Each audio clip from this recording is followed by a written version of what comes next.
Hi, it's Mike from Vox Political, actually with quite a few things to say today. So if you think that I was right to say them, please like, comment and subscribe. And we'll get straight on with the first one, which is about the UK's banks saying that planned benefit debt recovery powers are illegal in their first public intervention over the proposals. UK Finance, the biggest business group representing banks in this country, says the plan to take money from accounts without getting a court order would create risks for vulnerable customers or conflict with existing regulatory and legal obligations. It said the Financial Conduct Authority's Consumer Duty, introduced in 2023, could be in conflict with the government's plans, as it set higher standards for consumer protection and gave banks a specific obligation to protect customers who are vulnerable due to their financial situation. A bank that breaks those rules can be penalised by the FCA or the Financial Ombudsman. There are also concerns over measures forcing banks to hand over account information of claimants who may have been paid benefits incorrectly.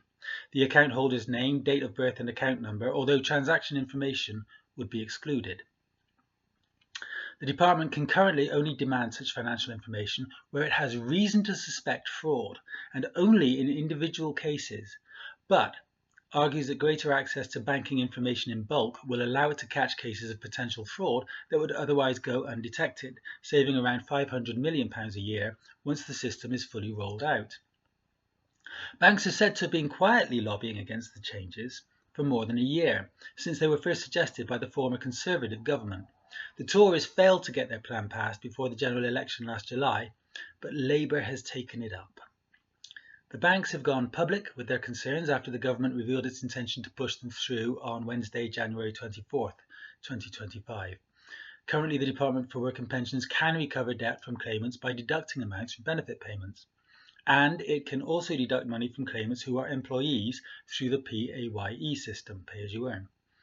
The government says recovering money from claimants' bank accounts directly would help reclaim funds from those no longer on benefits or who are self-employed and ease pressures on the court system.